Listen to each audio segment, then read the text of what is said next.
ঘাটশিলা উপনির্বাচনে শুরু থেকেই ঝাড়খণ্ড মুক্তি মোর্চা বা জেএমএম এর প্রার্থী সোমেশ সোরেন দাপট দেখিয়ে চলেছেন। প্রথম রাউন্ডে গণনা শুরু হতেই তিনি এগিয়ে যান এবং বাড়ি ফিরে মায়ের কাছ থেকে আশীর্বাদ নিতেও দেখা যায় তাকে। সারা নির্বাচন পর্ব জুড়েই জেএমএম সমর্থকদের মধ্যে ছিল ব্যাপক উচ্ছ্বাস।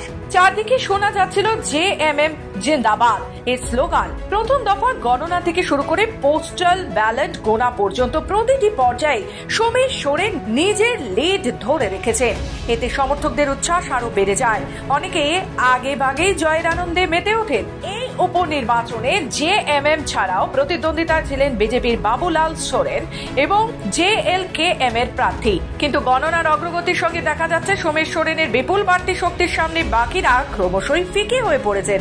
বিশেষত জেএলকেএম বিজেপির জন্য বড় বাধা হয়ে দাঁড়িয়েছে। ফলে বিজেপির দুদিক থেকে চাপের মুখে পড়েছে। বর্তমান ফলাফলের ধারা দেখে রাজনৈতিক মহলে এক কথায় বলা হচ্ছে, ঘাটশিলার উপনির্বাচনে সোমেশ সোরেনের জয় এখন সময়ের অপেক্ষা মাত্র।